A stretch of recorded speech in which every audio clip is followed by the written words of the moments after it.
Hermano, buenas noches. Por fin llegó el día, el 13 de febrero, donde vamos a comenzar con los seminarios en el Supremo Consejo, Justicia y Derecho en el Supremo Consejo. Yo, como ustedes saben, soy muy pocas palabras, porque no es lo importante lo que yo diga, sino lo que van a decir los expositores en el transcurso de este año. Ya ustedes han visto el programa y lo único que me queda es decir, fue inaugurado el seminario del año 2018 y voy a ceder el micro a nuestro hermano ilustre y poderoso hermano Ruiz Jordán Palomino, quien va a ser el hermano encargado esta noche de ser el moderador y el presentador de este primer seminario. Nuestra venia, soberano. Hermanos, es para mí un verdadero placer, una gran satisfacción de presentar al orador que inicia su conferencia seminario del presente año. Un apasionante tema, de ello no tengo la menor duda, la justicia, el derecho en nuestras relaciones internacionales. El currículum actualizado, remitido por esta herramienta poderosa de la SAP. El doctor Rodríguez Macrey es el siguiente. Él ha egresado con mención felicitaciones de la Universidad Mayor de San Marcos con una tesis sobre Derecho Internacional del Mar. Tiene una maestría completa en Relaciones Internacionales y Comercio en el Instituto de Gobierno de la Universidad San Martín de Porres. Es experto en áreas de conflictos por el Instituto Internacional Hidrastut de Tel Aviv, Israel. Fue becado de la Comisión Andina de Juristas y la Fundación Konrad Adenauer Stiftung de Alemania. Diploma en Relaciones Internacionales por la Academia Diplomática de Perú y la Academia Diplomática Andrés Bello de Chile. Vicerrector de Asuntos Exteriores del Instituto Internacional de Gobierno. Exdecano de la Facultad de Derecho, Ciencia Política y Relaciones Internacionales de la Universidad Tecnológica del Perú. Decano de la Facultad de Ingeniería Naval y Ciencias del Mar en la Universidad Tecnológica del Perú. Asesor del despacho ministerial del Ministerio de la Mujer y Poblaciones Vulnerables, 2016 a 2007, jefe del gabinete de asesores del despacho ministerial. Ha sido coordinador general de la Sociedad Peruana de Derecho Internacional del Ministerio de Relaciones Exteriores del Perú, asesor jurídico del Grupo de Trabajo sobre la demanda del Perú en los límites marítimos ante la Corte Internacional de Justicia del Congreso de la República. Tuve la oportunidad de escuchar su conferencia en Adobe sobre este tema, cuando estábamos ya en plena contienda. Primer director de la Escuela de Relaciones Internacionales de la Universidad Tecnológica del Perú, miembro de la Comisión Consultiva de Derecho Internacional Público del Ilustre Colegio de Abogados de Lima, nuestros hermanos abogados, como el director de nuestro soberano, miembro de la Comisión Consultiva de Relaciones Exteriores del Ilustre Colegio de Abogados de Madrid, miembro del Grupo de Trabajo de Seguimiento de la Demanda de la Delimitación Marítima del Perú contra Chile en la Corte Internacional de Justicia del Ilustre Colegio de Abogados de Lima, asesor ad hoc en el Congreso de la República en el primer encuentro interamericano de presidentes de los poderes legislativos Lima, asesor ad hoc en el Ministerio de Trabajo y Promoción del Empleo en la 18 Reunión Regional Americana de la Organización Internacional de Trabajo, OIT, octubre de 2014. Miembro de la Delegación Nacional en el Seminario Internacional sobre Recursos Genéticos Marinos, organizado por la Comisión Permanente del Pacífico Sur, miembro de la Delegación de la Comisión Permanente del Pacífico Sur, en la quinta reunión de cancilleres que llevaba a cabo en Colombia, miembro titular de la Sociedad Peruana de Derecho Internacional, miembro del número de la Academia Interamericana de Derecho Internacional y Comparado, asistente del secretario general de la Comisión Permanente del Pacífico Sur, organización internacional que coordina las políticas marítimas de Colombia, Chile, Ecuador y Perú. De repente vamos a invitarlo con un tema al respecto. Profesor de Política Internacional e Historia del Derecho de San Marcos. Profesor de Derecho Internacional en el Comité Jurídico Interamericano de la Organización de Estados Americanos en Río de Janeiro, Brasil, 2014. Profesor de Derecho Internacional y Derecho del Mar en la Academia Diplomática de Perú. Profesor de Política Internacional Latinoamericana en la Universidad San Ignacio de Loyola. profesor de Relaciones Internacionales en la Escuela Conjunta de las Fuerzas Armadas, profesor de Política Internacional en el Centro de Altos Estudios Nacionales, antes el CAEM, profesor principal de Geopolítica y Relaciones Internacionales en la Escuela Superior de Guerra del Ejército, profesor de Relaciones Internacionales en la Escuela Superior de Guerra Naval, profesor de Política Internacional en la Escuela de Inteligencia de la Fuerza Aérea del Perú, profesor del Centro de Derecho Internacional Humanitario del Ministerio de Defensa, autor en el Perú de la tesis de la equidad infralege, base de la fundamentación peruana en el juicio contra Chile en la Corte Internacional de Justicia, exponiendo por todo el país la posición peruana durante los últimos 15 años. Fue el primer peruano en exponer en Bolivia las razones por las que este país debía demandar a Chile ante la Corte Internacional de la Haya. Observador internacional en las elecciones parlamentarias en Venezuela. Observador internacional del plebiscito por el acuerdo de paz en Colombia. Director de la Escuela de Relaciones Internacionales y Gobierno de la Universidad Tecnológica del Perú. Director ejecutivo del Instituto Latinoamericano del Derecho Internacional y Relaciones Internacionales, IRADIR.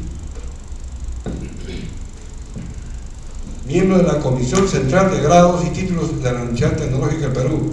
Miembro del Consejo Superior de Dirección Académica de la Universidad Tecnológica del Perú. Miembro del Consejo Editorial de la Universidad Tecnológica del Perú. Presidente de la Comisión de Acreditación de la Facultad de Derecho, Ciencias Políticas y Relaciones Internacionales de la Universidad Tecnológica del Perú. Jefe de la delegación de la Academia Diplomática del Perú en viaje de estudio, en 2008. Miembro del Consejo Editorial de la Asociación de Funcionarios Diplomáticos del Perú. Columnista de la página internacional del diario El Correo. He tenido oportunidad de leer mucho de sus artículos.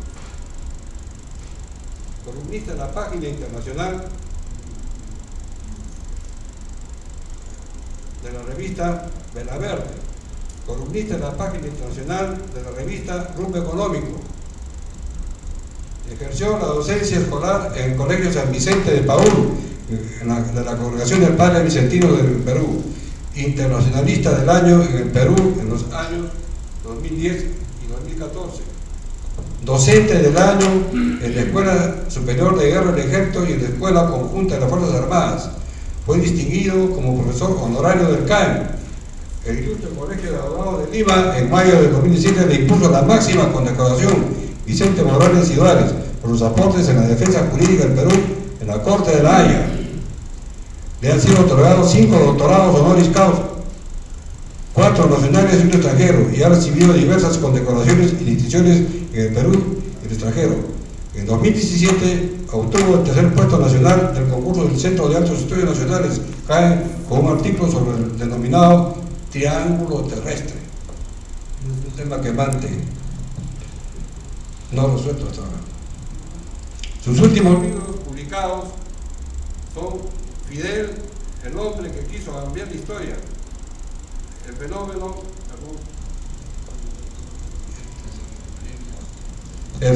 Donald Trump, Francisco, el Papa americano, Kim Jong-un, el niño terrible, Francisco entre nosotros y Alberto Fujimori, el hombre sin cambio.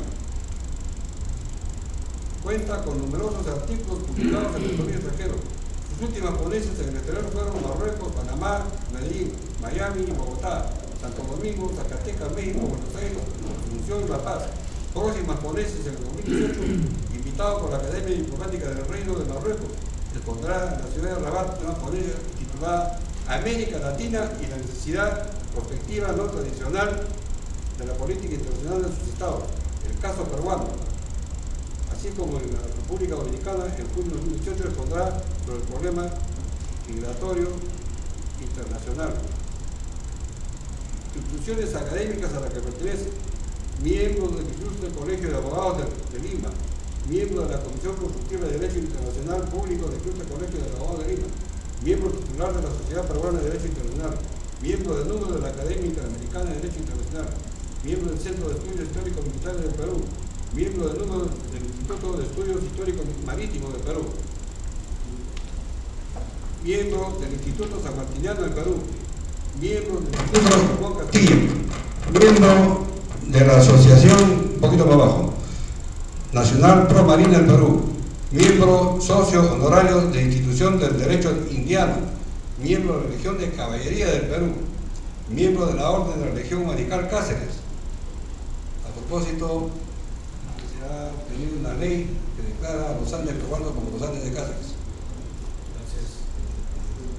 Miembro de la Legión de Artillería del Perú, miembro de la Legión de Comunicaciones del Perú, miembro de la Sociedad Patriótica Peruana 7 de junio, miembro de la Federación for Peace con sede en la República de Corea, miembro del Foro Peruano de Relaciones Internacionales, miembro del Grupo Patriótico Peruano, miembro emérito del Parlamento Mundial para la Seguridad y la Paz de la Organización Intergubernamental de los Estados, Misión Diplomática Peruana, miembro ilustre del Colegio de Autores de Educación del Perú, miembro honorario del Colegio de Abogados de la Libertad, miembro honorario del Centro de Estudios Internacionales Carlos García Bedoya Zapata de la Universidad Nacional de Trujillo, miembro de la Asociación de Scouts del Perú, visitante ilustre de la ciudad de Huaura.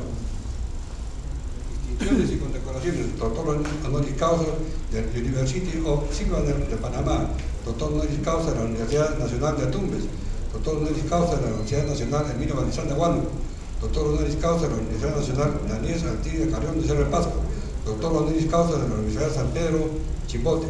Condecoración máxima a Vicente Manuel Eduardo del Ilustre Colegio de Abogados de Lima por su aporte a la ciencia del derecho.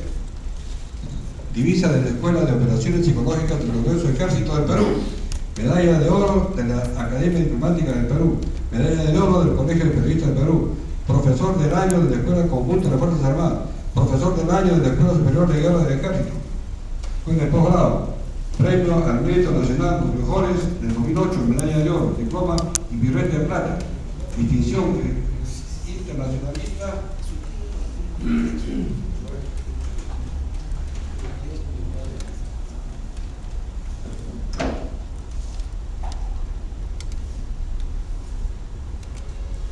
Distinción concedida por el Semanario Regional de Expresión de Chiclayo. Medalla del Mérito del Colegio San Vicente de Paúl de la Congregación de Padres Vicentinos de Perú. Profesor honorario en el Centro de Estudios de Altos Estudios Nacionales CAE. Profesor honorario de la Facultad de Derecho y Ciencia Política de la Universidad de las Peruanas. Profesor honorario de la Escuela de Posgrado de la Universidad Nacional Daniel Artigas Carrión. Docente honorario de la Universidad Peruana Los Andes. Profesor honorario de la Asociación Académico Cultural Chincha y Suyo de Chincha, huésped ilustre de la ciudad de Chiclayo, honor al mérito declarado por la Municipalidad Provincial de Huancayo, Junín, llave de la ciudad de Chiclayo, visitante ilustre del pueblo de la ciudad de Ente, visitante distinguido de la Municipalidad José Bernardo Ortiz, Chiclayo, visitante ilustre de la ciudad de San Miguel de Piura, presidente honorario del Colegio Nacional de Músicos del Perú, miembro ilustre del Colegio de Autores de Educación del Perú, miembro emérito del Parlamento Mundial para la Seguridad y la Paz de la Organización Intergubernamental de los Estados, Misión Diplomática Peruana. Miembro honorario del Colegio de Abogados de la Libertad, huésped ilustre de la Universidad Nacional de Trujillo, huésped distinguido del Gobierno Regional de la Libertad, miembro honorario de la Sociedad Civil Sembrando Valores, profesor honorario de Gastotours Internacional, miembro ilustre del Politec Internacional, miembro honorario del Centro de Estudios Internacionales Carlos García Bedoya Zapata de la Universidad Nacional de Trujillo, visitante ilustre del Distrito de Magdalena de Cabo, Libertad, visitante ilustre del Distrito de Chocope, medalla cívica de Derecho del Ilustre Colegio de Abogados de Lima, medalla de la Escuela Superior de Guerra Naval de la Marina de Guerra del Perú, medalla al mérito del Colegio Diplomático de Trujillo José Faustino Sánchez Carrión, medalla de oro de la Universidad Señor de Cipán de la Mayec, medalla Señor de Cipán, máxima condecoración del Gobierno Regional de la Mayec, medalla de la Libertad, máxima condecoración del Gobierno Regional de la Libertad, medalla embajador de la Paz Universal de la Federation for World Peace, con sede en la República de Corea, medalla de Jerusalén, máxima condecoración del Estado de Palestina, máxima condecoración prócer de la Independencia del Perú, José Faustino Sánchez Carrión, del Colegio de Abogados de la Libertad, medalla de la ciudad de Ferreñaje de Vallejo,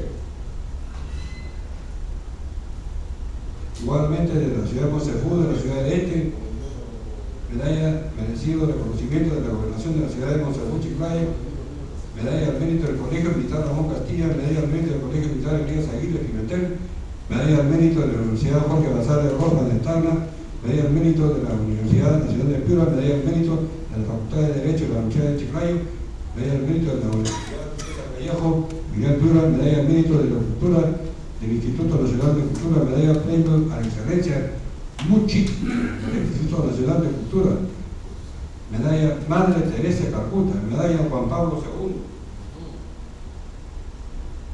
II, epónimo de la promoción 2012, uno de la Facultad de Derecho y Ciencias Políticas de la Universidad Inca García de la Vega, medalla al mérito de la Asociación Nacional de Escritores, medalla al mérito de la Municipalidad de Trujillo, Lima, medalla del Presidente Ilustre de la Ciudad de Aguado.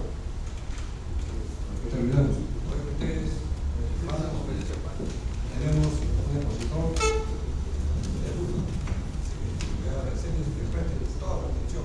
Yo con ustedes, el doctor Miguel Ángel Rodríguez Raquel, así que pido un fuerte aplauso.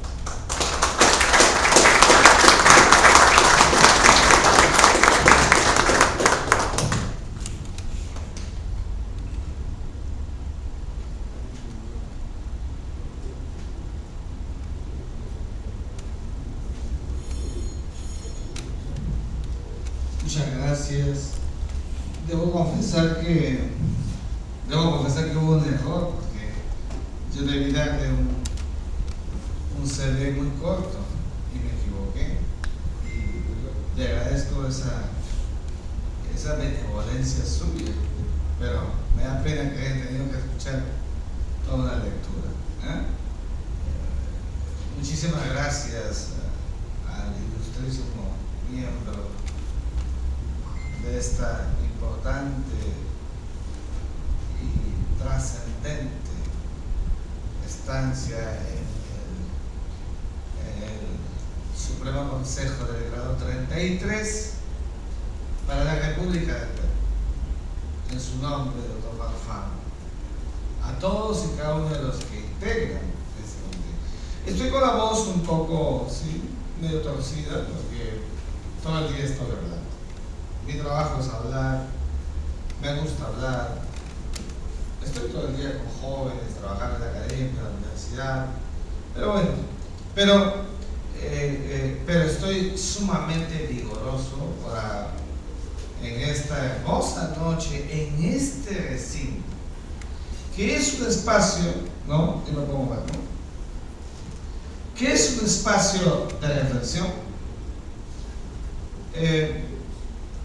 Contertuliar con ustedes, que es, a mi juicio, lo mejor que se puede hacer cuando se tiene un selecto, dilecto grupo de personas que me honran escuchándome de tan alto nivel.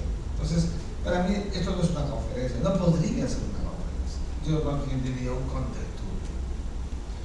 Pero habíamos conversado con el general Roger Jordán, nos hemos reunido para ver el enfoque de lo que buscaba en estos momentos con ustedes, hablando del tema de la justicia y la justicia supranacional o justicia interna, cualquiera de las dos, igual es justicia, que es el fin ontológico del derecho. Si el derecho no aspira a justicia, no sirve para nada el derecho. Y aquí hay muchos abogados que podrían confirmar. Pero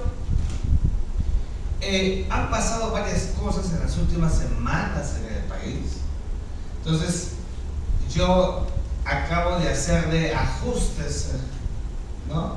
Ajustes a mi enfoque para ser lo más coyuntural posible, si a ustedes les parece. Porque tenemos que aterrizar, tenemos que ser sumamente coyunturales. Se escuchan muchas cosas. Escuchamos a los políticos que dicen muchas cosas. Escuchamos a los expertos que también lo hacen. Los medios de comunicación que tienen su cuota. Todo el mundo habla. Claro, ninguno tiene, incluido quien habla, la verdad absoluta. Pero hay bases, hay criterios, hay ideas, hay conceptos que son innegociables. ¿Por qué? Porque están fundados justamente en el criterio científico. Si el criterio científico lo tiramos al tacho, entonces todo se anarquiza. Entonces, yo los invito a que en esta reflexión que yo pueda hacer al comienzo, y que trataré de que sea corta, porque me encantaría escuchar sus preguntas, sus inquietudes, para a partir de ahí también empezar a desencadenar algunas tramas. A mi juicio puede haber mucha buena fe, no sé si es toda, pero hay. Pero sí estoy convencido a estas alturas, hablando de la Corte Interamericana de Derechos Humanos, en 3 situaciones que se han presentado en estas últimas semanas, estoy convencido sí que hay mucha desinformación. ¿Okay? Entonces, yo voy a referirme a ello con la aquiescencia de todos ustedes. ¿Por qué? Porque hay 3 casos que acaban de acontecer en el país. El primero de ellos, para citarlos cronológicamente, el primero de ellos tiene una relación directa, ¿no?, con el otorgamiento como prerrogativa establecida en la Constitución Política del Perú de la gracia presidencial denominada indulto al expresidente de la República, Alberto Fujimori. Entonces, el otorgamiento de esta gracia presidencial ha sido objeto de una polarización en el país. En segundo lugar, está el tema definitivamente de la incorporación en la legislación nacional de un tercer presupuesto para que sea incorporado como la sanción y la pena de la pena de muerte, la sanción de la pena de muerte en el Perú. Como sabemos, solamente se permite en el Perú, porque en el Perú sí hay pena de muerte. Cuando yo le pregunto a algún amigo, le digo, oiga, ¿en el Perú hay pena de muerte? No, por eso no hay, 0. ¿Por qué? Porque sí hay pena de muerte, y lo hay para el caso de traición a la patria durante una guerra externa y para el caso de terrorismo, ¿ya? Pero el ensanchamiento para el caso de violación sexual. Y el tercero que tiene una relación con lo que acaba de pasar ayer, es decir, la decisión jurisdiccional de la Corte Interamericana de Derechos Humanos de mandarle al Perú el archivamiento del caso, ¿no?, de la pretensión de denunciar a 4 magistrados del Tribunal Constitucional sobre el famoso caso del pasado, denominado el caso del Frontón, ¿sí o no? Entonces, las 3 cosas no son lo mismo, pero creemos que es lo mismo, que es lo más grave. No es lo mismo. En primer lugar, tenemos que decirlo siguiente. Hay una lógica que nunca puede cambiar. Esta es una lógica que está consagrada en el derecho. La lógica es que existe el derecho internacional y existe el derecho interno. Ha sido aceptado hace más de 100 años la teoría de la evolución del sistema de normas, que el sistema de normas jurídicas supranacionales, aquellas que están por encima de la Constitución, el derecho internacional prevalece sobre el derecho interno. Lo que estoy diciendo no es opinable. ¿Podrían, por favor, levantar la mano a mis colegas abogados? Para tener una idea. Lo que estoy diciendo no es opinable, ¿no es cierto? No es opinable. El derecho internacional siempre está sobre el derecho interno. O sea, esto no es opinable. ¿Y por qué el derecho internacional está sobre el derecho interno? Porque es una consecuencia del pacto social universal. Los hombres y las mujeres, los hombres en general, digo mujeres porque hay que decir las mujeres, pero hombres hablo de los dos. El ser humano, los hombres, nos realizamos en una vida social por pactos. Tenemos un pacto. El pacto es que si somos una sociedad jurídicamente organizada, como no somos la única del sistema universal, Entonces, entramos en armonía con otras sociedades jurídicamente organizadas, o sea, con otros estados, estados más estados.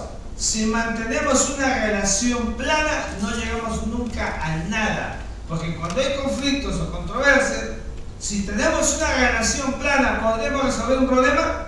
No podríamos. Entonces, como no se puede, por pacto social creamos un mecanismo por encima del sistema interno de cada estado. A eso se llama sistema internacional, sistema supranacional, y ese sistema supranacional al cual los estados pertenecen no de manera obligada. Ningún estado es obligado a pertenecer a un sistema supranacional. Lo hacen por decisión propia, unilateral, soberana, independiente. Ningún estado se le jala la oreja para firmar un tratado internacional, a ninguno. Todos lo hacen porque entran en armonía en estas relaciones. A eso se llama el pacta sunt servanda. ¿Qué es eso? Fiel cumplimiento de la palabra empeñada. Yo cumplo lo que firmo, lo que me comprometo. ¿Así pasa en el derecho interno o no? Igualito. Entonces, esto que estoy diciendo no es opinable. Hans Kelsen lo desarrolló y todos los grandes teóricos lo han hecho. ¿De acuerdo? Pero es muy importante que lo tengamos presente. Derecho internacional sobre derecho interno. Por eso es que existe una pirámide jurídica.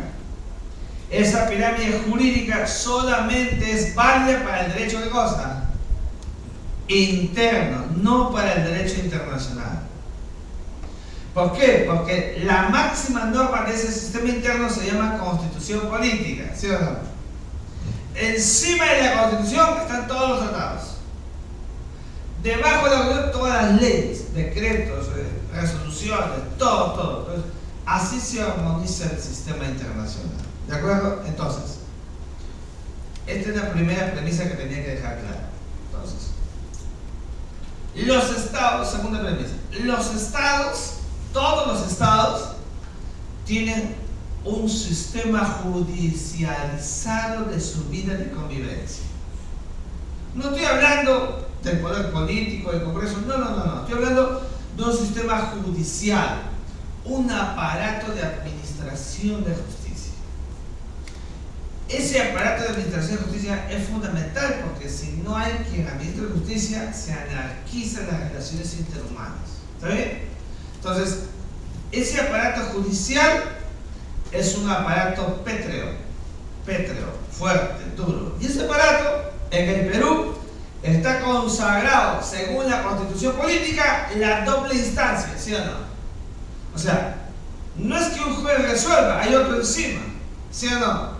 Y ese juez que está encima, hay otro incluso que decide que es la suprema o no, después de la superior. Entonces, hay una concatenación de situaciones que lo que promueve se llama garantía del derecho.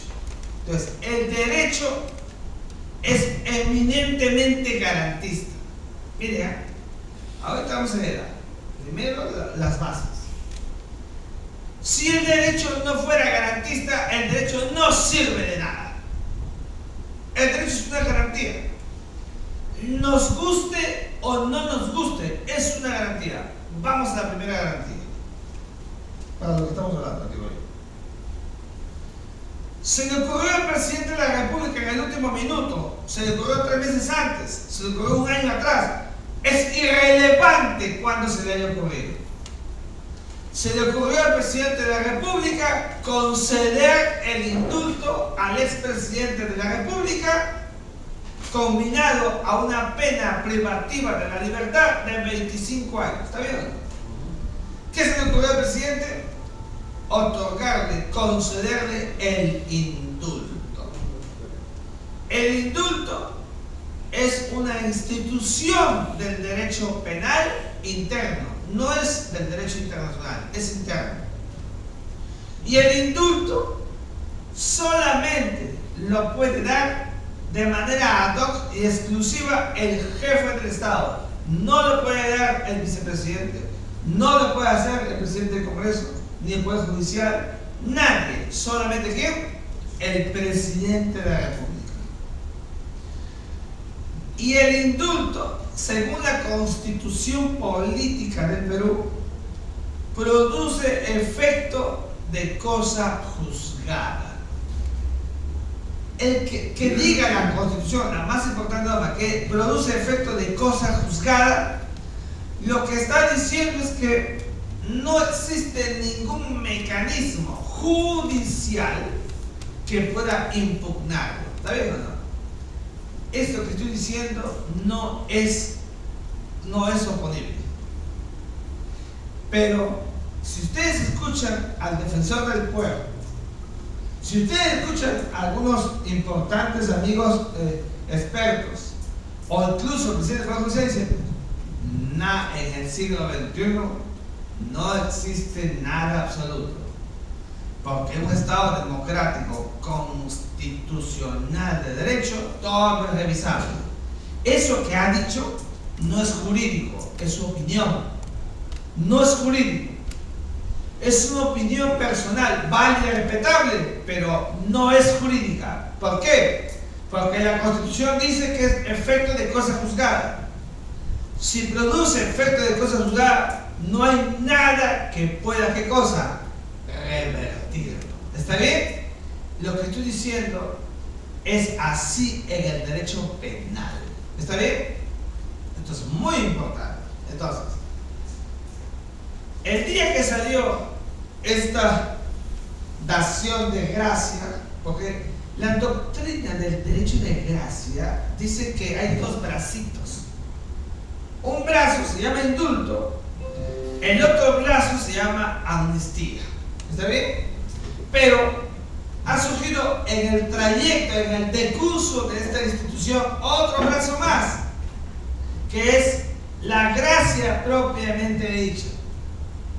Las tres están referidas a prerrogativas excepcionales. En el caso de la amnistía, por el Congreso de la República.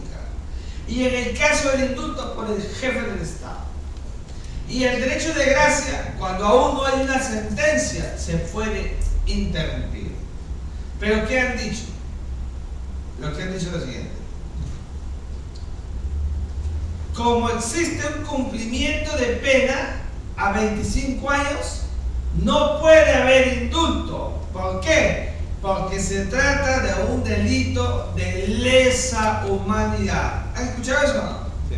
Entonces, ¿qué dice la sentencia? Lo ha reconocido el propio autor de la sentencia, que es el juez San Martín. Ha reconocido que no dice que sea de lesa humanidad. Si ustedes me dan crédito y me creen, les aseguro que no dice eso. ¿Qué es lo que dice la sentencia? La sentencia dice esto. Se declara culpable a Alberto Fujimori del delito de homicidio calificado. ¿Ya? Homicidio calificado. Lesiones graves. Y dice, esa es la sentencia, ¿no? Imputable delito de homicidio calificado y lesiones graves. Y más abajo de la sentencia dice, el tenor dice, los delitos referidos constituyen delitos contra la humanidad. Ni siquiera dice lesa humanidad, dice contra la humanidad. Si más abajo dice constituye delitos contra la humanidad, esa narración de ese párrafo posterior es parte de la sentencia. ¿Es parte de la sentencia o no? No es. ¿Por qué? Porque la sentencia solamente está hecha a partir de tipificaciones. Y eso es una narración. ¿Y por qué no lo pudieron hacer? Porque la legislación peruana no contempla ¿qué cosa? El delito de lesa humanidad. No un crimen sin ley. Lo que no está en la ley no puede ser ¿qué cosa? Juzgado, delito. Es una base del derecho. Pero las gentes que lo han promovido lo ensanchan bajo el denominado criterio político. cuando el criterio político se superpone forzadamente al derecho, le hace mucho daño. ¿Está bien? Esto es muy importante. Entonces, han ido rápidamente a la Corte Interamericana de Derechos Humanos, que es la instancia judicial de la OEA, así como la Corte Internacional de Justicia es la instancia de la ONU, la Corte Interamericana de Derechos Humanos es la instancia de la OEA.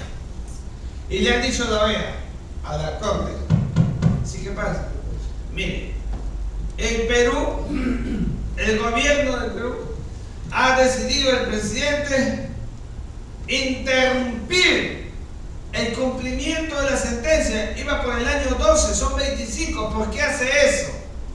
Entonces, inmediatamente la Comisión Interamericana de Derechos Humanos, que es el otro brazo de la OEA tiene dos brazos, tiene la Comisión Interamericana de Derechos Humanos y el otro brazo es la Corte Interamericana. La Comisión no es una corte, es una instancia donde alguien que se siente agraviado toca la puerta y la Comisión dice: tú que te sientes violentado, ahora yo te voy a representar. Y la Comisión va a la Corte y le dice a la Corte: me declaro parte, yo voy a ver el caso de las personas, porque la gente no puede ir directamente, ¿me entienden? No, es a través de la Comisión. Y la Corte es la que decide. Entonces, ¿qué dijo la Comisión?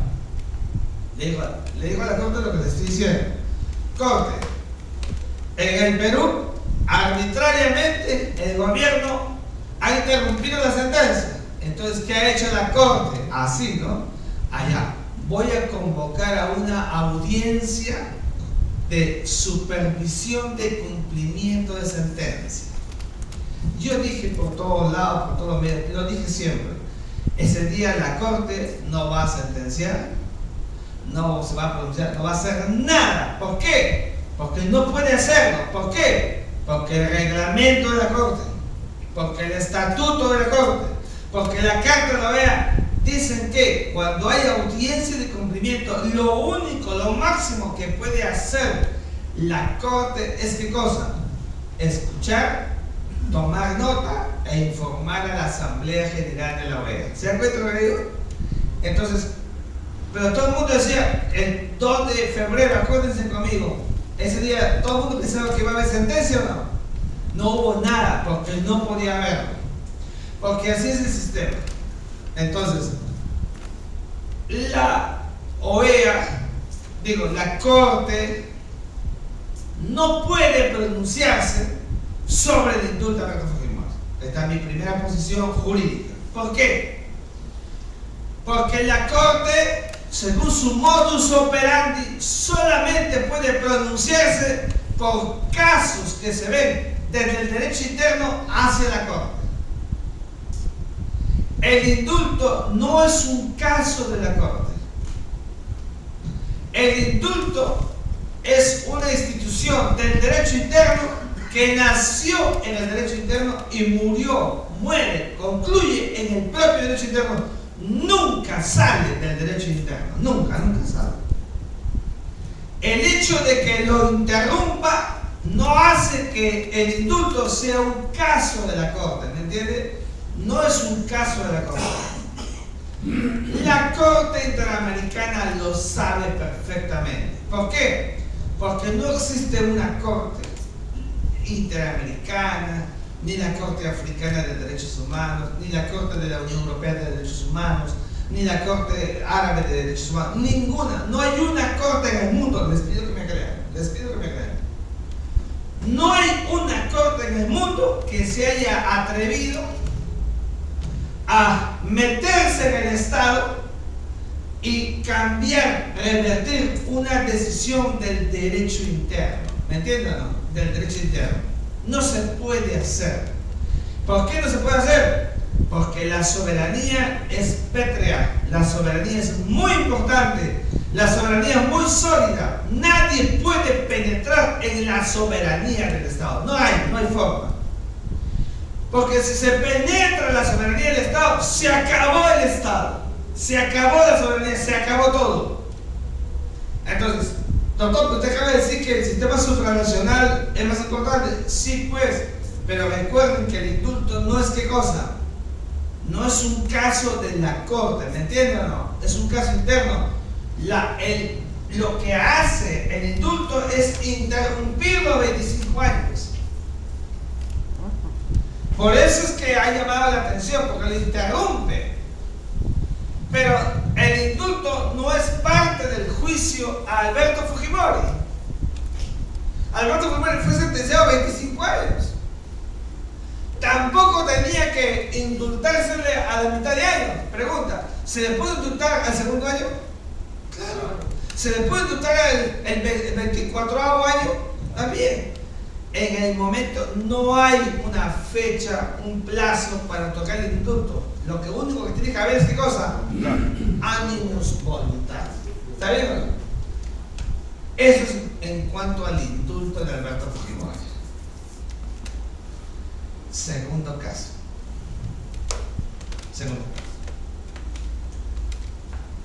La Constitución Política del Perú. Ya voy a terminar con esto. Imaginen ustedes que la Corte, no imaginen, sepan que la Corte, me estaba olvidando, tengo que concluirlo para después entrar al debate. La Corte, el día 2 de febrero no ha podido hacer nada, va a informar nada más. Pero la Comisión Interamericana, ¿se acuerdan de la comisión? La que asume, se convierte en parte de los que se sienten afectados, en este caso los familiares de los Barrios Altos y de Cantuta, quienes me merecen el mayor de los respetos, ¿no es cierto? La comisión que sabe perfectamente que el 2 de febrero la Corte no iba a hacer nada, ¿qué ha hecho? ¿Saben lo que ha hecho? Les cuento.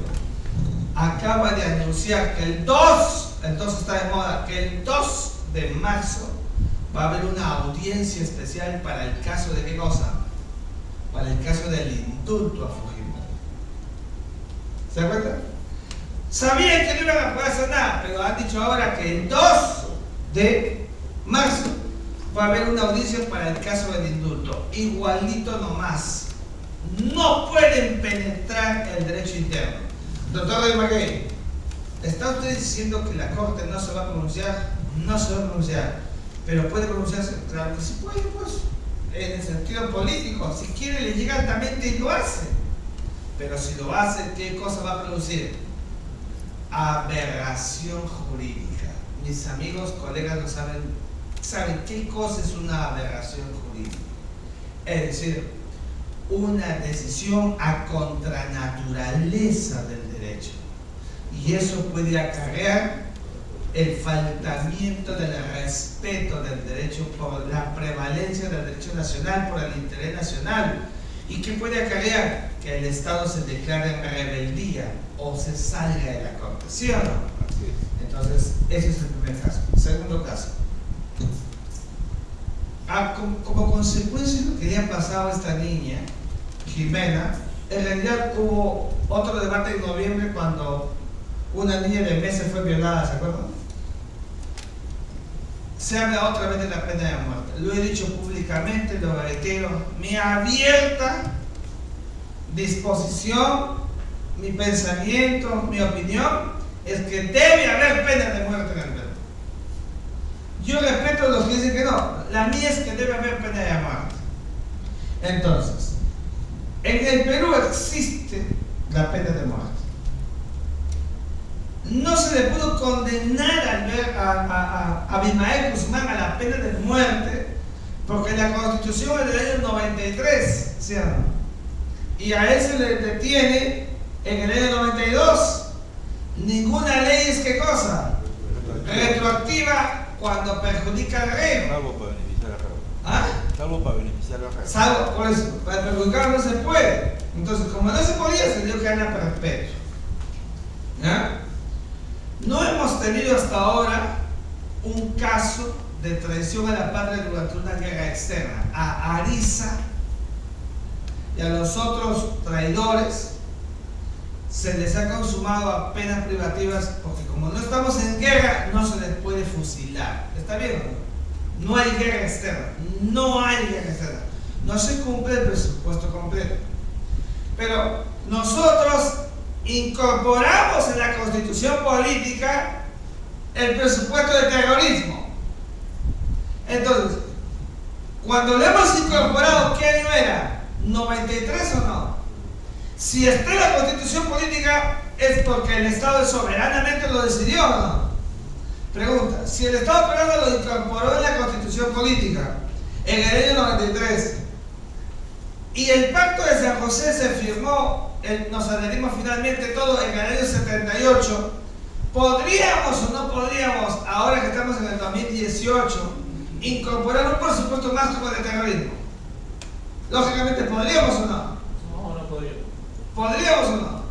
No podríamos. ¿Y por qué hemos podido incorporar el terrorismo? Si el terrorismo también es posterior al año 1978. No sé si me va captando la matemática nada más. O sea, en el año 79, 80, 81, 82, 91, 92, la misma lógica. No podíamos porque ya firmamos. Pero en el 93 sí lo hicimos, incorporamos el terrorismo. O sea, sí hemos podido hacerlo para el terrorismo, que es posterior al pacto. Pregunta, otra vez en esta lógica. Estamos en el 2018, ¿podríamos incorporar la pena de muerte para violación sexual o no? Sí podríamos. La respuesta es que sí podríamos. Pero ¿qué ha pasado? ¿Qué ha pasado? Han dicho, el Perú efectivamente en su constitución política tiene el terrorismo como delito sancionable con la pena de muerte. Pero el Perú lo ha puesto, está en la vitrina porque no lo puede aplicar. ¿Por qué no lo puede aplicar el Perú? Porque el artículo 4 de la Convención de San José de Costa Rica dice lo que tú estás pensando. ¿Qué dice? Que aquellos países que abolieron la pena de muerte no la pueden otra vez, ¿qué cosa? Restablecer. Eso dice la convención. Entonces, mi primera pregunta es esta. ¿Y para qué lo pusimos en la constitución entonces? ¿Para que esté distinta? No. Lo que está faltando es la parte política, la decisión con pantalones, como lo he dicho siempre. Entonces, ¿qué pasa? El derecho es una ciencia en evolución. Se adecua a las circunstancias, a los tiempos. Así como la violación sexual solamente era en los años 80 para violencia usada en una penetración vaginal, y todos los pederastas que lo hacían rectalmente no podían ser, ¿qué cosa? Condenado por violación sexual. Llegó el código del año 91 y el legislador dijo, hay una nueva realidad, ensanchemos. Se ensanchó, pues. Ahora, como sabemos, violación sexual con violencia es penetración vaginal, rectal e incluso bucal u oral, ¿sí o no? Incluso puede ser un miembro que no necesariamente es el pene, puede ser como una niña que fue violada con su padrastro con un cepillo de dientes, ¿se acuerdan? Un caso en Arequipa, que él paga cuitas de cadena perpetua. Se ensancharon los presupuestos, ¿ya? Lo que estoy diciendo es que, así como se ensanchó, ahora también puede ensancharse o no. Sí se puede, amigos, sí se puede. Pero seamos responsables. Para hacerlo, ¿qué hay que hacer? Hay que denunciar el Pacto de San José. Denunciar el Pacto de San José de Costa Rica no nos va a producir ningún efecto malo. Eso es porque lo dicen los que viven del sistema de negocios que hay en el sistema panamericano, que es otra cosa. ¿Por qué? Porque el artículo 78 de la Convención Americana dice de manera expresa que los estados pueden denunciar el pacto. Si está la denuncia, ¿por qué tendría que haber una sanción para un estado que se está retirando? No tendría lógica. ¿O es que el estado al firmarlo está conminado para siempre ser parte del instrumento? No, porque los estados son soberanos o no. Claro, entonces No hay tratado pétreo y para siempre, salvo, porque en el derecho hay salvo de excepción, para aquellos que sean sobre qué cosa, fronteras, ¿sí o no? Por un tema garantista, salvo eso, lo demás, incluso si de fronteras, también puede ser removido si las partes lo quieren, pero si no es pétreo, ¿sí o no? Entonces, el Perú podría salir de la corte por una denuncia, sí puede hacer. Eso podría acarrearle una sanción, ninguna sanción, porque es un acto soberano del Estado. Ahora veamos el tercer caso. Mira, tercer caso. Los miembros del Tribunal Constitucional peruano cambiaron el sentido de una sentencia, ¿sí o no? El sentido de la sentencia. Ese cambio de sentido de la sentencia a ex oficiales, miembros de la Marina, originó que el Congreso, ¿qué cosa hiciera? Los denunciara. ¿Para qué cosa? Para destituirlos. ¿Está bien o no? Estoy negando, no estoy opinando, estoy negando. Entonces, ¿qué han hecho los magistrados? ¿Se han ido a dónde? A la Corte. A la Corte. ¿La Corte qué hizo? Hizo la Corte un proceso de cumplimiento y acaba de emitir un fallo. Y ese fallo que acaba de emitir la Corte le dice: el Estado peruano se archiva el caso, no se puede violentar a los magistrados y que siga su curso, porque lo que han hecho los magistrados es que el caso Frontón se reaviva o no. Entonces, la pregunta, la decisión, por eso viene la hermosura del derecho, la decisión de la Corte en el caso de los magistrados, ¿es vinculante o no es vinculante? Totalmente vinculante. Nos guste o no nos guste. ¿Por qué? Porque todo es un solo caso, ¿o no? Ahí sí es un caso que comienza en el Estado y se va a la Corte. ¿Me entienden? No es el indulto, que no es un caso de la Corte. ¿Se entiende? El indulto no es parte de la Corte, no es un proceso de la Corte. Pero lo de los magistrados sí. Entonces, ¿qué tiene que hacer el Estado peruano? Cumplir el fallo. Nos guste o no nos guste. Lo dije ayer en correo y hoy día el editorial del Comercio hace un desarrollo, no sé si alguien lo leyó, y también dice exactamente lo mismo. Que se debe acatar el fallo. Entonces, si el Estado peruano, y esta es mi reflexión final para escucharlos a ustedes, yo dije media hora nada más, porque quiero escucharlos para empezar a decir más cosas. Si el Estado peruano no quiere acatar este fallo, se produce rebeldía técnica del Estado peruano, ¿está bien? Rebeldía técnica. No es lo mismo que la denuncia, ¿se entiende o no? No es lo mismo que la denuncia. Entonces, si el Estado peruano se declara rebeldía, sí puede ser sancionado. Miren la diferencia. ¿Por qué?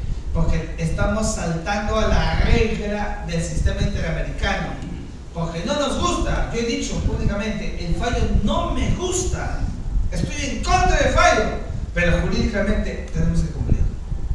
Entonces, para que no se produzca todo lo que estoy diciendo, viene suma y resta, viene la matemática política.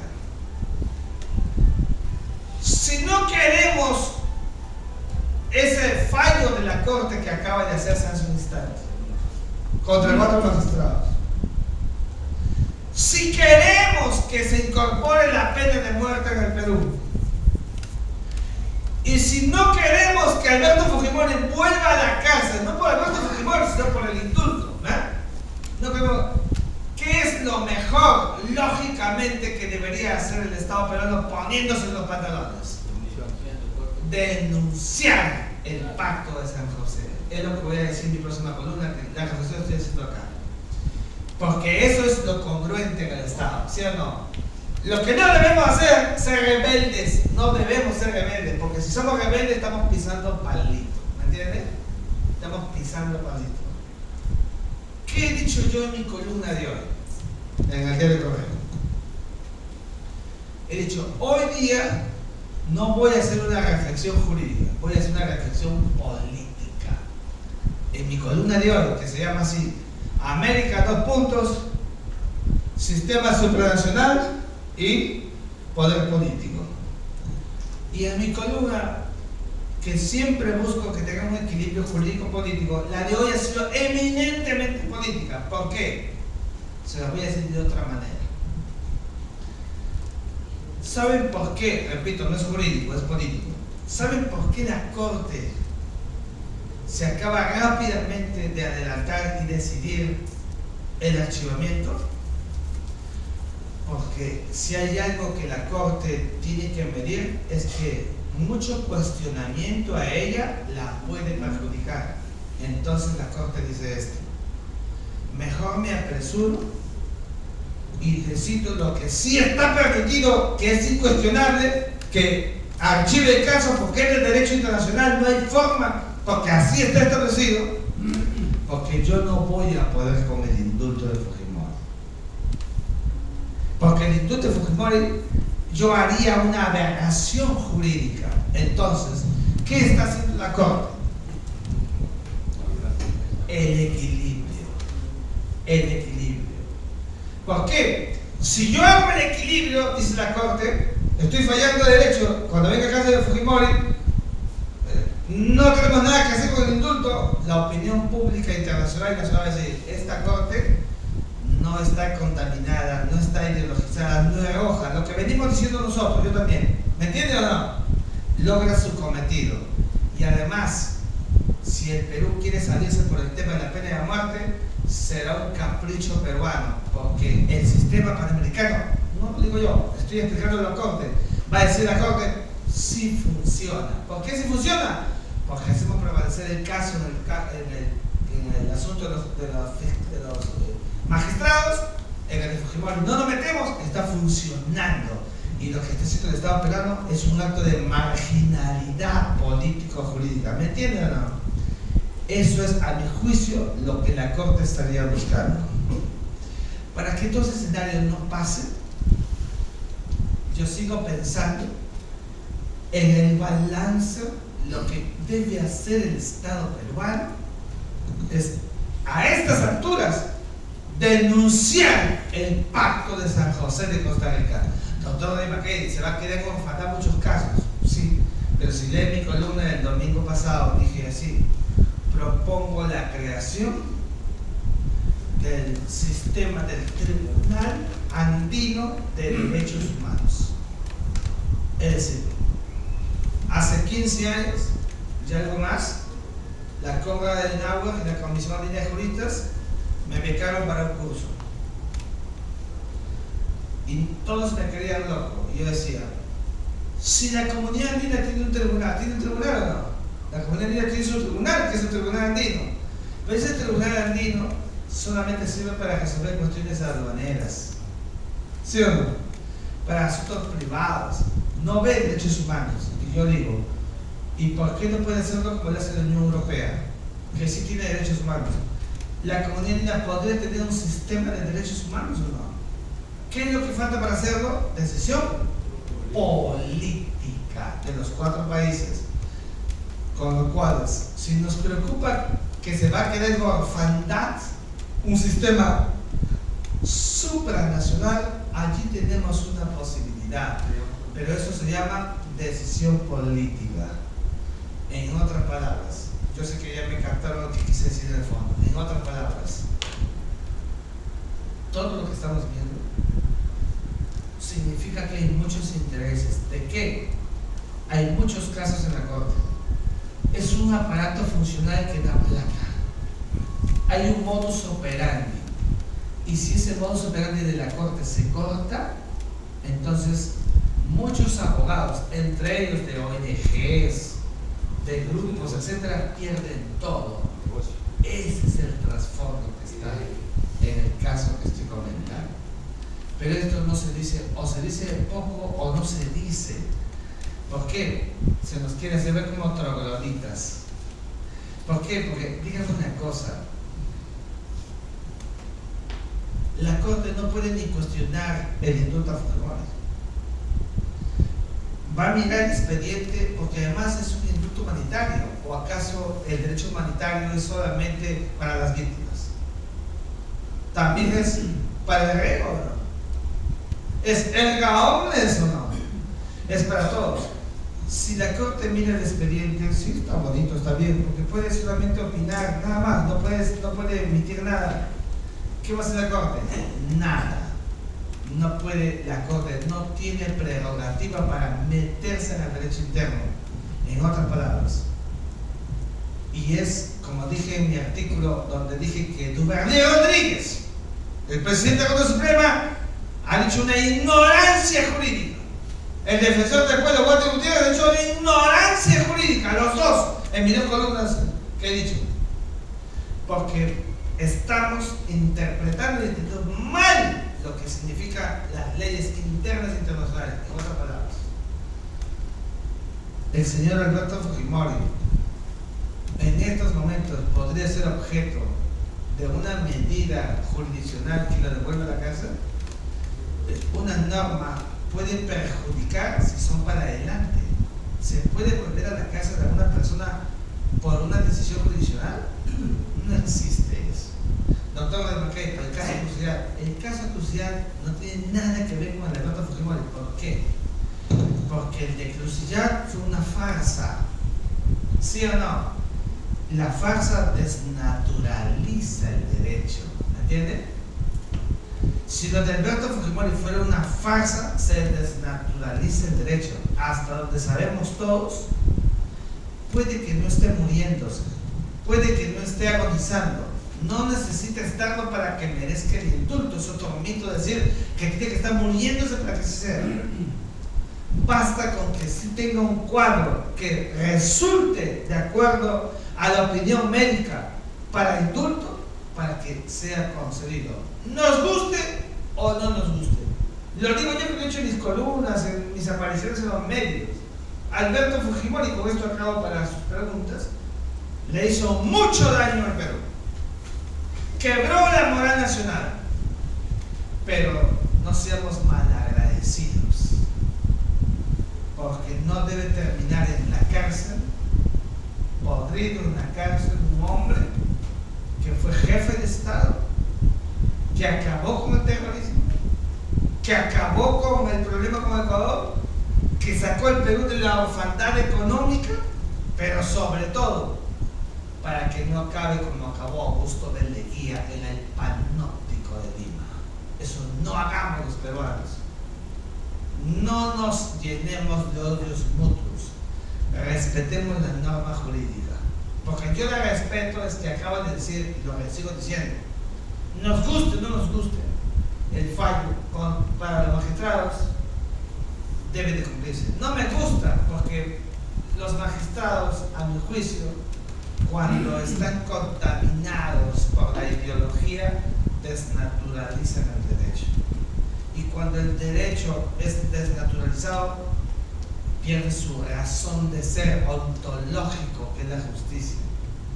Y cuando la justicia no se cumple, entonces el derecho dejó de ser ciencia y de ser un instrumento. La masonería del Perú, que ha tenido, y ustedes lo saben, porque no voy a decir nada sobre eso, un rol fundamental en la historia del país. En los momentos más importantes de la historia del Perú, debe tenerlo ahora.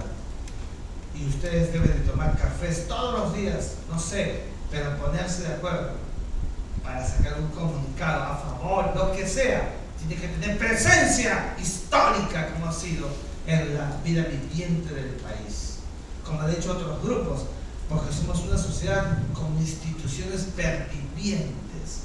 De lo contrario, la vida política nacional se va a resumir solamente a jueces y congresistas. ¿Y esa es la vida nacional? De ninguna manera. Les agradezco la oportunidad por que me han brindado el día de hoy, esta noche, y quedo listo para las preguntas. Muchísimas gracias.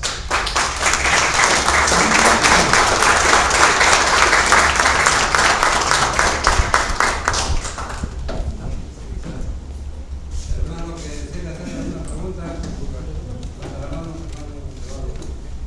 Doctor Rodríguez, en primer lugar para felicitarlo por la disertación brillante. No hay más que decirlo, brillante tiene un solo significado, significa magnífico, extraordinario. Preguntas al respecto.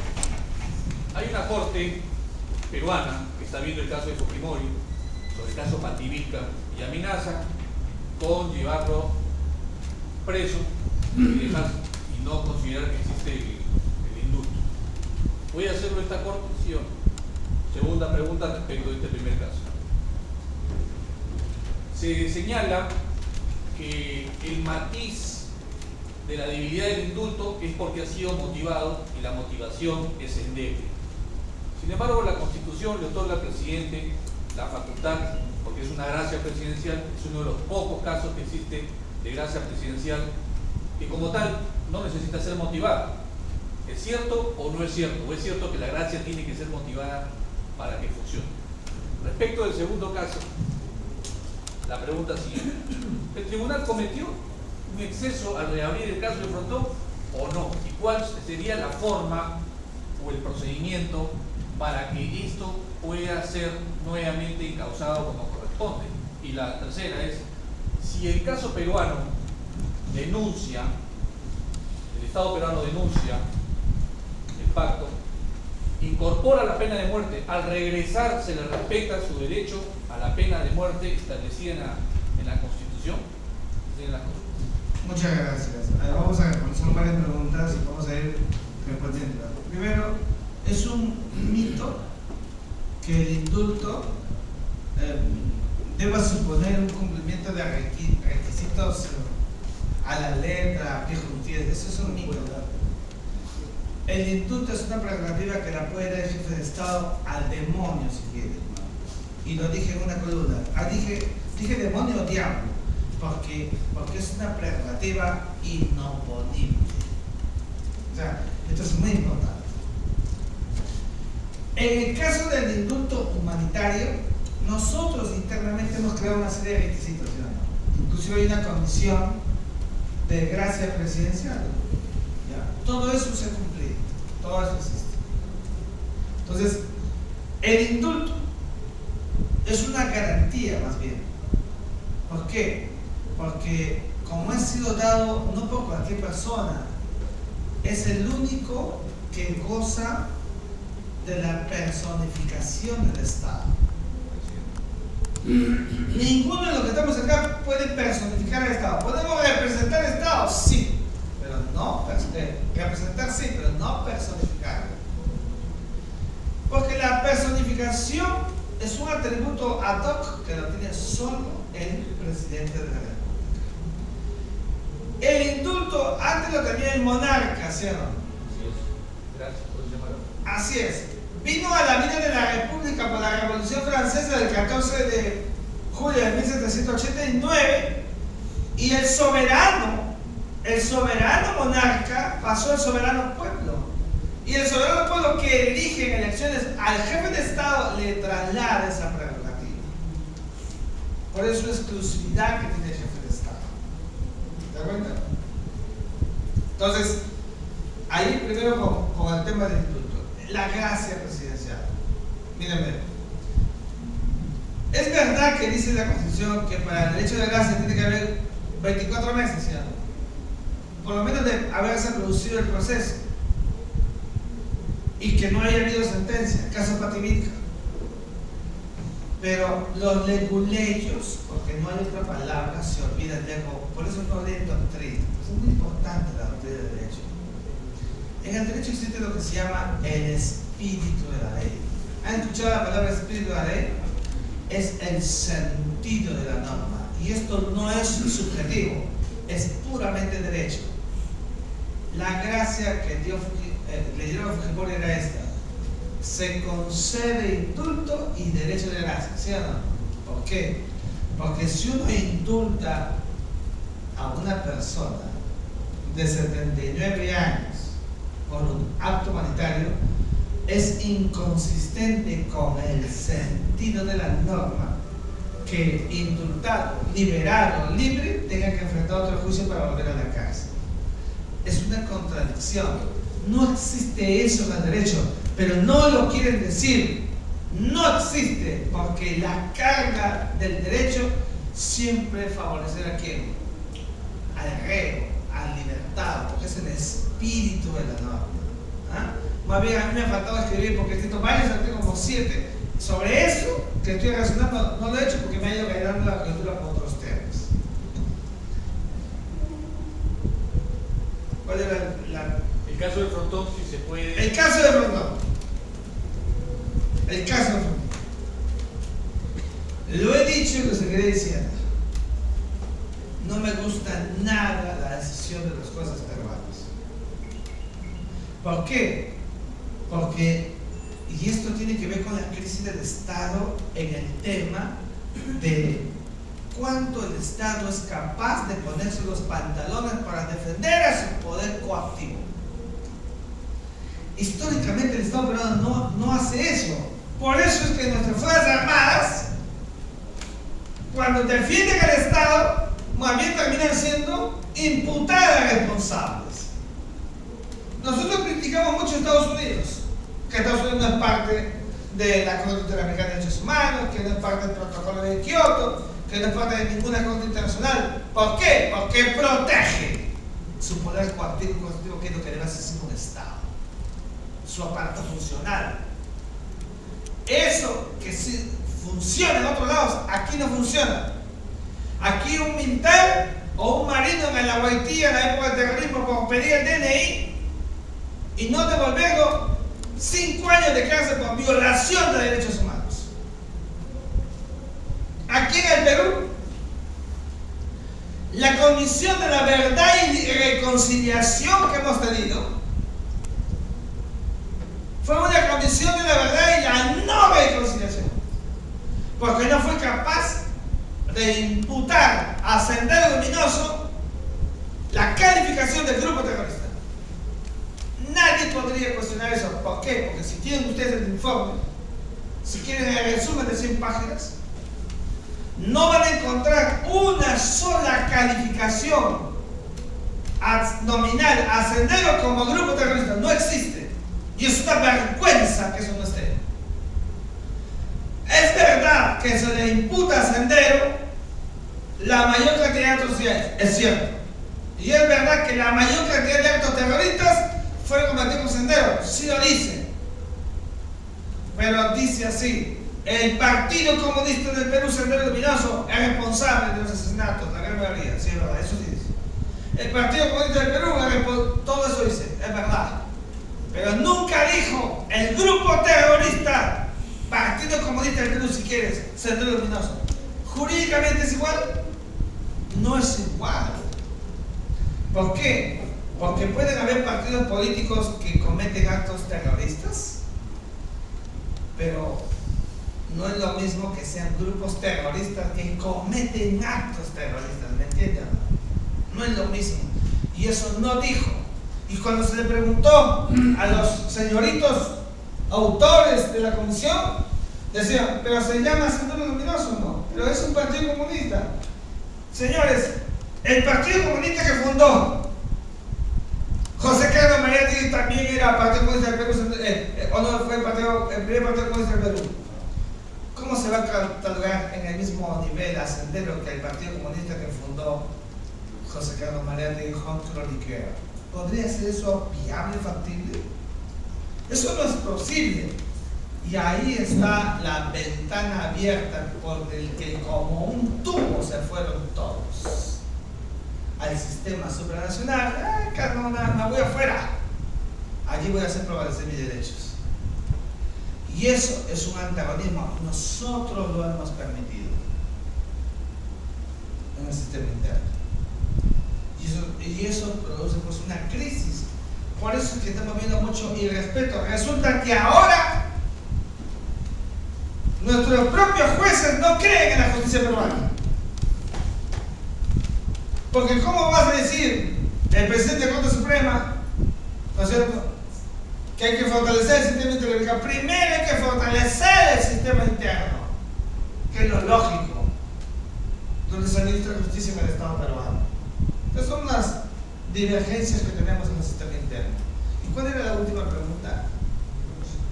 Si el Estado peruano denuncia e incorpora en su legislación, llámese Constitución, Sí. la pena de muerte, ¿puede regresar nuevamente y se respetaría que ya tendríamos la pena de muerte como incorporada? No, o sea, si se incorpora la pena de muerte por violación sexual ahora, la regla del derecho es que solamente es de ahora en adelante, es ultraactivo, nunca se hace. Ultraactivo, desde el momento que se da, es decir, este señor que ha violado a la niña y que la ha matado, ¿cómo se llama? Álvarez, el violador. Si mañana se da la pena de muerte en el Perú, no puede ser objeto de la pena de muerte. Me refería a que si el Estado lo incorpora ahora, puede regresar a la Corte, pero ya con esa salvedad de que existe el derecho de la pena de muerte, y la Corte le respetaría eso. No hay forma, no se puede. Entonces, así funciona el derecho, nos guste o no nos guste. El derecho no es un tema de gustos, es un tema de objetividad.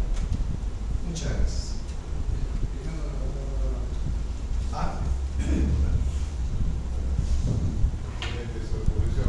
Una muy rápida en el tema el presidente se apoya en los informes médicos, ¿no? Así ¿Quién es. fiscaliza sus informes? Bueno, en el sistema de garantías existe lo que se llama la bona fide, la buena fe.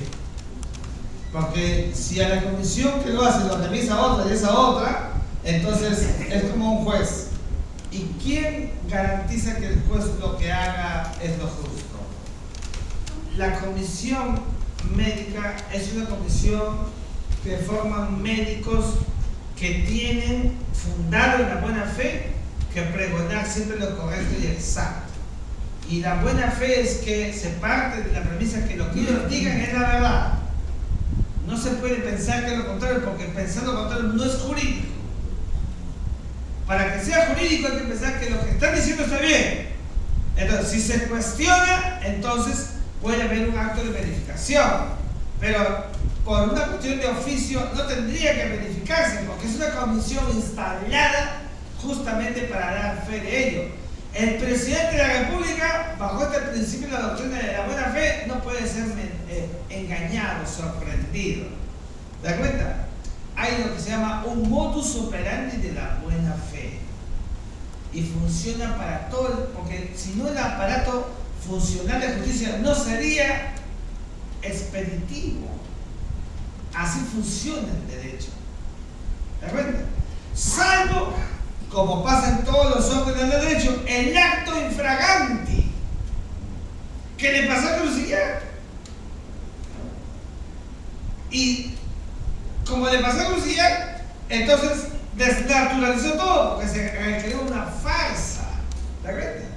¿No? Entonces, ¿por qué? Porque el derecho no es una construcción de falacias. Yo puedo con una falacia construir jurídicamente o lógicamente algo, pero no es una construcción de falacias el derecho. O sea, no puede volver a ser política pública, pero sí política interna en su partido. También lo dije en mi columna. Y yo decía, ¿de dónde sacaba el defensor del pueblo que un indultado no puede tener vida pública? Que, o sea, es indultado para vivir como un paria. Es indultado para vivir como un topo. ¿De dónde he sacado que un indultado no puede hacer vida pública? Señores, el indultado recobra, no puede hacer vida pública, recobra su libertad. Puede volver a ser presidente. Pero claro que sí puede volver a ser presidente. Perdóname, pero estoy hablando jurídicamente. La calidad de criminal no la pierde. Porque el indulto lo que hace es perdona, pero no olvida. Mira, a diferencia de la amnistía, Es decir, Alberto Fujimori, si mañana nos preguntan ahora, como he dicho, Alberto, lean la empresa, Alberto conserva intacta su calidad criminal para el derecho. Pero el que la conserve intacta su calidad criminal porque ha sido liberado de la pena, que justamente era la sanción, es que ahora él puede tener libertad. No hay libertad a medias. Esta no es una libertad condicional. El indulto es un plus absoluto. De manera que decir que no puede tener acto público ni tener es ignorancia jurídica. Con todo respeto, se llama ignorancia jurídica. Así es. ¿Existe algún caso, pero Paterina, existe algún caso similar que haya vuelto a la vida pública y haya ganado?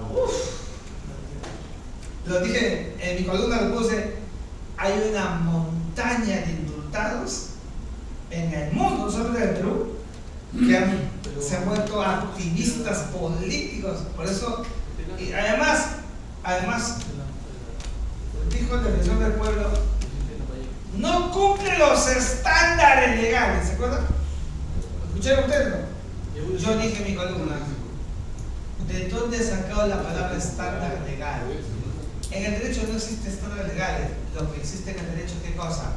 Hermenéutica, criterio. Hermenéutica y criterio para determinar qué cosa es lo legal o ilegal, no estándares.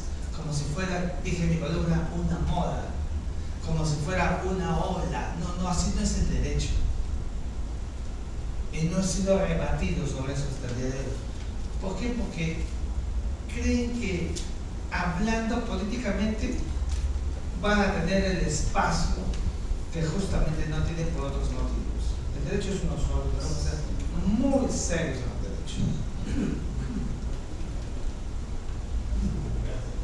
Mira que ayer escuché a un jurista indicar que la Corte Interamericana del año 2004-2005 estaba como reinterpretando a su manera la Convención del año 78 y que eso le hacía intervenir más en el derecho interno de los países.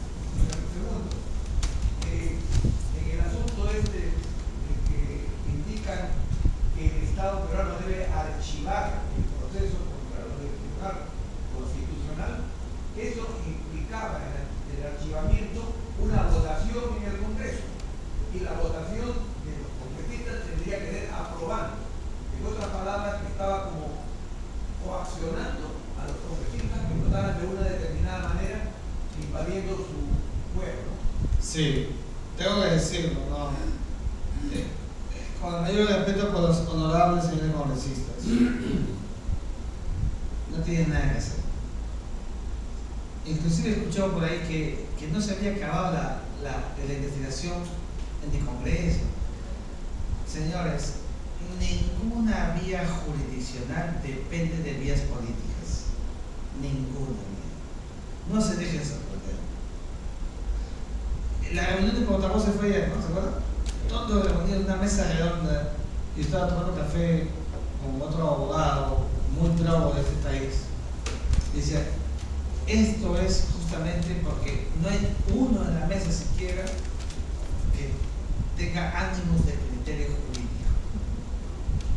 No se puede hacer nada. Lamentablemente, nos guste o no nos guste.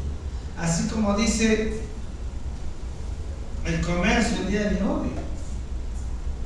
Como dije yo ayer, yo dije, no guste o no. El comercio el día de hoy también dice lo mismo.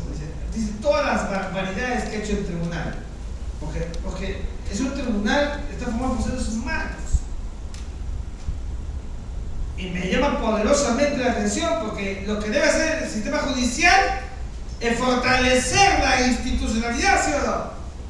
Y al traer otra vez un caso a militares, ¿qué militar ahora va a querer? Pues, por eso fue que Alberto Fujimori,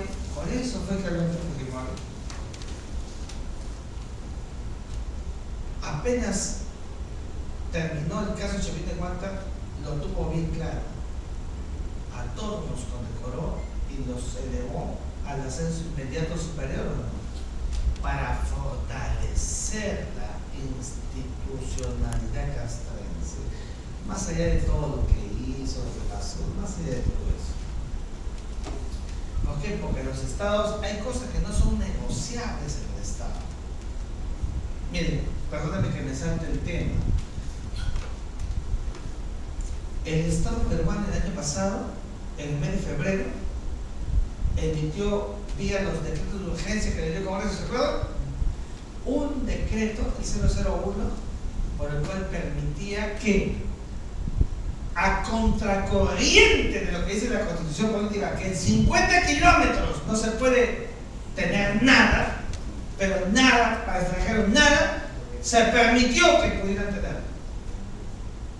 Felizmente, y cada vez que hablo de esta parte me persino, me santiguo, y luego con fe, que mi informe cuando yo trabajaba al lado de una ministra fue que no era viable ese decreto, no sé lo demás, pero por lo visto lo demás era que eran viables. El mío fue no viable, pero como el mío no prosperó, salió el decreto, pues, ¿no? Y la ministra de Mujer, Ana María Romero, tuvo la decencia de enviar mi opinión. Nunca digo el violaje, no, jamás, ni le pasó por la cabeza. Se llama eso tener decencia. Decencia se llama eso.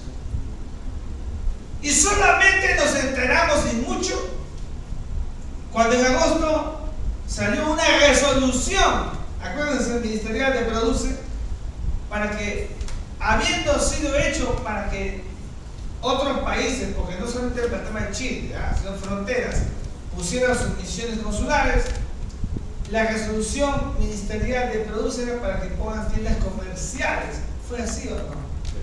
Fue así. Cuando salió la tienda Plaza B, que iban a instalar dentro de 50 kilómetros, ahí saltó todo tarde, ¿se acuerdan? ¿Y qué hizo Produce? Retrocedió. Pero les anuncio que hasta ahora no se ha derogado el decreto supremo. ¿A dónde iba con el tema que estamos conversando? Para no desarrollar que me encanta, pero no lo voy a desarrollar ahora. Hay cosas que no son, ¿qué cosa? Negociables. Porque no puedo ir en contra, otra vez, del espíritu de la ley. Si la Constitución dice que ningún extranjero puede tener nada, adquirir nada en 50 kilómetros, ¿para qué metemos una excepción allí? ¿Podemos hacer eso? No podemos hacerlo. ¿Por qué dije yo? Porque los 50 kilómetros está dentro, mejor dicho, el triángulo terrestre, ¿se acuerdan ustedes? Está dentro de los 50 kilómetros. Si Chile coloca su misión consular dentro de los 50 kilómetros cuadrados, a ver quién va a poder sacar. Nadie. ¿Por qué? Porque de conformidad con la Convención de Viena sobre Relaciones Consulares de 1963, así como las misiones diplomáticas, las consulares son inviolables. No la podríamos sacar. Pasaría el tiempo y Chile podría hacer otra vez actos propios. Es decir, acá tenemos más de 70 años, esto es nuestro. ¿Me entiendes lo que quiero decir? ¿Y todo eso por qué?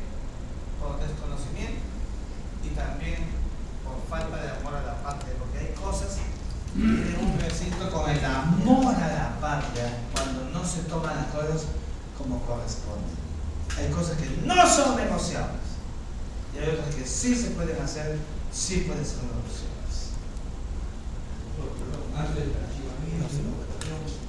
No se puede. ¿Por qué? Porque no, pero claro, porque los tribunales, ninguna decisión del tribunal puede ser condicionada. Por eso son instancias supranacionales. Son decisiones definitivas, tienen carácter vinculante. La naturaleza del fallo de la Corte Interamericana, para que lo entendamos un poquito más, es la misma naturaleza que la Corte Internacional de Justicia. Es decir, la decisión de la Corte Internacional de Justicia en el caso Perú-Chile, que dijo que el límite marítimo entre Perú y Chile era la proyección del paralelo que pasa por el hito número 1 y que intercede con la baja marea, que fue una sentencia, debió ser aprobada por el Congreso peruano. Ipso iure, de cumplimiento de penetración lógico inmediata. Ningún fallo es objeto de una previa decisión interna para su incorporación al derecho interno. No existe. ¿Por qué? Porque es superior. ¿Se entiende? Así está establecido porque los estados así lo han decidido y el deber firmante de los dos instrumentos. Antes de tener la palabra, justamente la razón del objetivo estratégico de la Reforma de la Armada, cada una de las alternativas. Lo que tiene que saber a dónde está apuntando. Claro que sí. Doctor. Gracias por la excelente exposición que nos da. He gozado también la oportunidad de vuestra sentencia en el colegio de abogados. Además, del Chile, acompaño con el colegio de analistas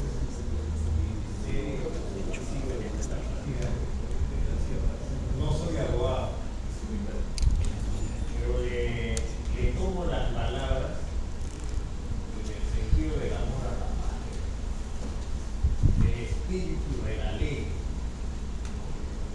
de la doctrina, tanto que escucho unas definiciones dentro del derecho que hay la parte científica. Entonces, eso a mí particularmente me sorprende gratamente escucharme, porque hoy en la mañana, y quiero hacer un paralelo, escuchaba en una entrevista al economista Luis Izquierdo, y él decía, efectivamente con esto de la ampliación de la ley de los 30 días del 003, decía él, está bien, en estos casos de corrupción, los que delinquen no son las empresas, son los empresarios. Como personas naturales, a diferencia de personas jurídicas. Y le estoy escuchando atentamente y yo me pongo a pensar, usted menciona la comisión de la reconciliación y de la verdad. Tiene una camiseta. Reiteradas veces le escucho yo al presidente del Poder Judicial, también tiene su camiseta. Soy del Ejército, en situación de riesgo. Y he podido yo gozar de hermanos míos que han tenido el honor de salvar gente en el caso de los de Banco.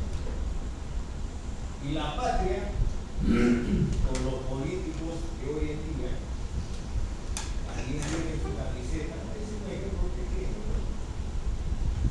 Y por lo mismo que hay de los abogados, en el caso de las ONGs. Entonces yo digo, en esto el doctor Izquierdo dice, efectivamente, usted habla de un sistema de justicia nacional, interno, ultra, que estamos bajo los pactos. Científicamente probado está que seguramente han estudiado, han hecho todas las realidades.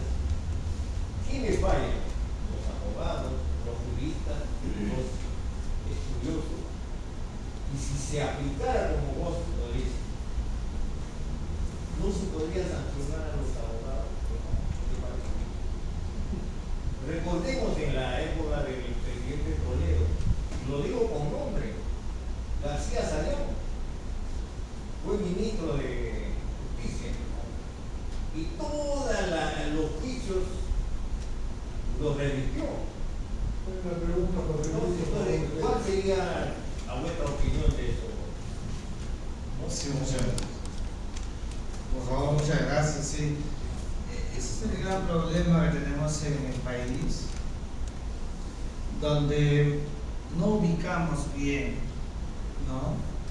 Y los que deben asumir el rol no se ponen los pantalones. Yo los tengo bien puestos como usted. Yo no soy de los que habla solamente. Un día yo estaba dictando clases y me llaman por teléfono y me dicen: Miguel Ángel, qué fuerte tu columna de hoy día. Estaba dictando clases en el Ministerio de Defensa, en la escuela conjunta. Y mi columna se llama así, si quieren verlo algún día, se llama Ministro de Defensa peruano sin pantalones. Así se llama.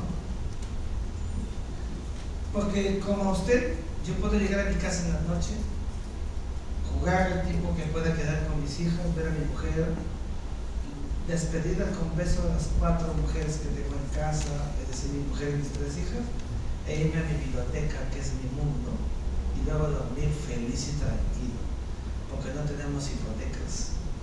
Por eso decimos las cosas como las decimos. Por eso, cuando un día yo estaba sentado en una mesa como esta, un espacio como este, le dije: internet todas partes, pero sí, pero como un testimonio.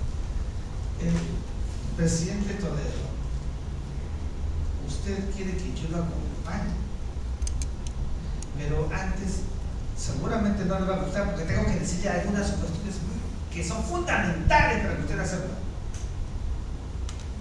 ¿Cuál es mi visión de Velasco Alvarado? ¿Quiere saberlo? ¿Cuál es mi visión de Alberto Fujimori? ¿Quiere saberlo?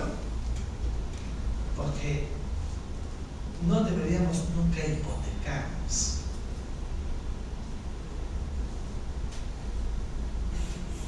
Acabo de escribir un libro sobre Fujimori que está en el mercado. Ustedes lo encuentran, se llama Alberto Fujimori, el hombre sin recambio. Escribo sobre diversos personajes de la historia universal. Acabo de escribir sobre Fidel Castro, sobre el Papa Francisco, sobre Kim Jong-un, sobre Donald Trump, y ahora sobre Fujimori, y mañana saldrá sobre otro personaje de la historia universal. Y me escriben los fujimoristas, los antifujimoristas, los toleístas, los antitoleístas, todos me escriben. Por aquí entra y por aquí sale. Porque los académicos no nos contaminamos. Los académicos decimos lo que pensamos. Ayer estuve, el domingo estuve en Huaura. No sé si alguno de ustedes visita mi Facebook. Lo invito a que lo haga y que escuche mi discurso completo, que dura como 40 minutos. Porque lo que usted acaba de decir del asunto del nacionalismo es lo que no tenemos los peruanos, y por eso yo aplaudo que usted lo traiga a la mesa. Porque si hay algo que nos falta a los peruanos es el nacionalismo. No el nacionalismo que pertrecha a los alemanes que han alcanzado el 12%. No el nacionalismo de Cataluña. Hablo del nacionalismo de verdad. Porque somos un país que ha crecido en los últimos 100 años en la cultura de la derrota. Y no hemos sabido cambiar el chip. Pocos países lo han hecho en América Latina, caso México, por ejemplo. Y los peruanos todavía estamos pertrechados. ¿Qué dije ayer? ¿Y qué dije el domingo? ¿Qué dije ayer en mi columna? Dije, el 12 de febrero ha sido el aniversario del reglamento provisorio de Huaura. Pues he dicho que Huaura sea declarada la ciudad emblemática del Bicentenario. Y llamé la atención, ¿cómo es posible que no esté aquí el presidente de la República? ¿Cómo es posible que no esté el ministro de Cultura? Lo dije en la conferencia, escúchenla. Y dije, me imagino que debe sesionar un gabinete aquí en Huaura. Debe de venir el Congreso a sesionar en Huaura. ¿Por qué? Porque no hemos aprendido a acrecentar el imaginario. Así como Grecia es la cuna de la democracia, Roma es la cuna del derecho, Huaura es la cuna de la libertad de América. Dígame, ¿cuánto le cuesta, cuánto le vale, como dicen los chicos de los micros, al Perú sacar una resolución que diga que, así como en todo ministerio, en la oficina del ministro, hay una foto del presidente que debe haber, está bien que lo haya, una resolución que diga, todos deben tener en todos los lugares de los estamentos públicos del Estado una réplica pequeña del balcón donde San Martín dio el grito de la independencia. Lo que le estoy hablando se llama imaginario colectivo. Los peruanos, el gran problema que tenemos es que no tenemos imaginario. El no tener imaginario es parte de la gran crisis peruana. Porque, miren, los chilenos tienen un imaginario, el expansionismo. Los bolivianos, su imaginario, salir al mar. Los brasileños, la bioseguridad. Los ecuatorianos, la Amazonía, la misión amazónica. Y nosotros, usted me puede decir la anemia, usted me puede decir el alfabetismo, usted me puede decir la corrupción. Es una vergüenza que no sepamos qué es el imaginario colectivo. Ninguno de los que está acá es responsable. Es responsable la clase política que debió construirla y no lo ha hecho. Por eso, yo no sé si habrá otro escritor, si hay otro escritor que me diga que lo he leído, pero yo en mis columnas no tengo temor en decir que la clase política peruana es mediocre, porque no se ha dado fines con el objeto central del destino del Estado-Nación. Un pueblo que no invierte en su educación, en su nacionalismo, se diversifica. A mis amigos del ejército, donde prácticamente pervivo, a donde llegué de la mano de mi maestro Edgardo Mercado Jarrell, niño, casi un niño, un pulpín para editar en la escuela. Díganme, ¿qué les digo? ¿Por qué cuando hay reuniones castrenses, patrióticas, etcétera, siempre estamos solamente nosotros, no están los niños, no están los jóvenes? ¿Por qué en el cuartel general del ejército, por ejemplo, no se ha todo un aparato logístico, una oficina grande para que los infantes de 2, 3, 4 años de edad, así como van ellos, ¿no? Así todo, se imaginan que vayan a esa edad, les queda sellado, grabado para siempre o no? Pero no se hace. ¿Por qué no se hace? Porque no hemos desarrollado el criterio, la base de la mística nacional, del pregón nacional. No se hace. Y por eso crecemos así diversificados.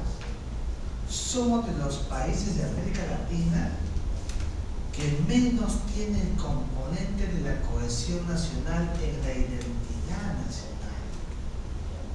Yo sé que a todos somos peruanos y yo también me he puesto mi polo de Perú cuando hemos jugado con el campeonato. Ya no sé, no estoy hablando de eso. Estoy hablando de una construcción superior que tiene que ver con educación. Todo el mundo dice, no se aplica la pena de muerte, pero no es posible, no es disuasiva, todo lo que dicen, no, hay que previsión. Si tú quieres una sociedad previsiva, entonces invierte 12% en educación, tendrás otro tipo de gente, con una educación de nivel, de avanzada, pero no se hace. ¿Por qué no se hace? Porque no somos capaces de tomar decisiones. Es el gran drama nacional, no saber tomar decisiones. Por eso yo insto una vez más, la masonería ha sido siempre en la historia del Perú, de América, de Europa, ha sido siempre, ¿qué cosa? Estelar. La masonería siempre ha sido respetable y lo seguirá siendo, pero estelar. Debería tener un estelarato más visible todavía, porque son componentes estratégicos y respetados del país. Yo aquí, este es un recinto al que yo soy consciente que vengo por su historia, su tradición y lo que representa el grado 33. Yo sé lo que es eso, porque me he preparado para saber a dónde vengo, porque no soy una persona que viene de manera improvisada. Conozco el tema, ya ver que no.